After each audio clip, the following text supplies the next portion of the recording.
Crash claims 2 lives and the Titanic visitor complex opens. With the news at 12 o'clock, good afternoon. I'm Karabo Malatsi.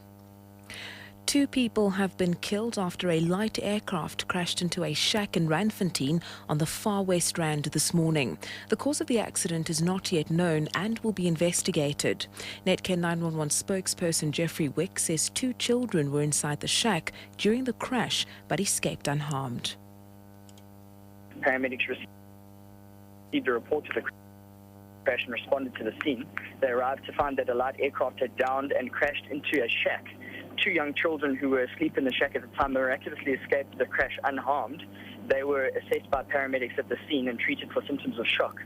Both the pilot and his co-pilot were killed on impact. Their bodies were entrapped in the wreckage of the light aircraft.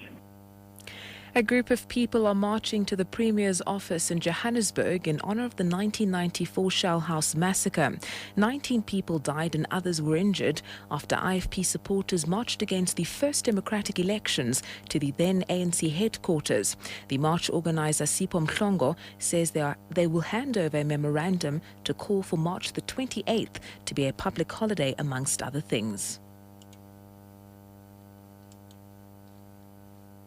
The purpose of this march is to remind the Honourable Premier and her government with an unresolved issues of reconciliation, peace and stability as a result of our brothers and sisters who were killed and some were injured in Shell House massacre and other places. We demand the compensation for the families of deceased and those who were disabled.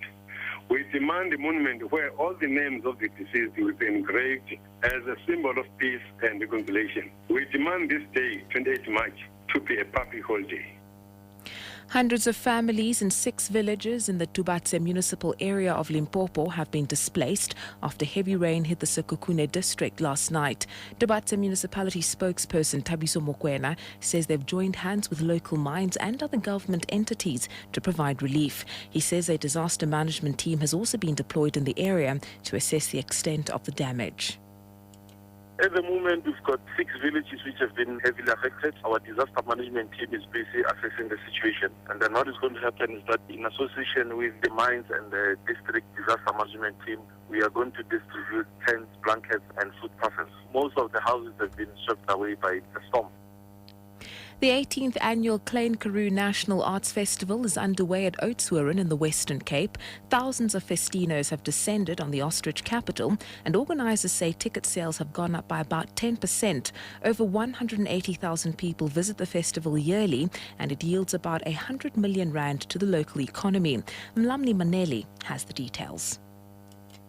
The streets of the little Karoo town, known for its ostriches and camel caves, are abuzz with activity as revelers move around looking for places of their choice and interest.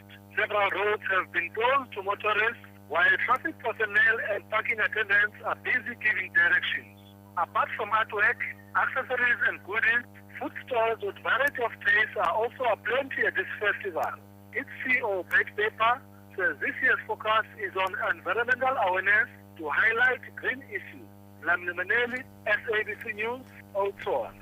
Taking a look at the top story at 12 o'clock, 2 people have been killed after a light aircraft crash in a shack in Randfontein on the far west rand this morning. It's time now for In Tune.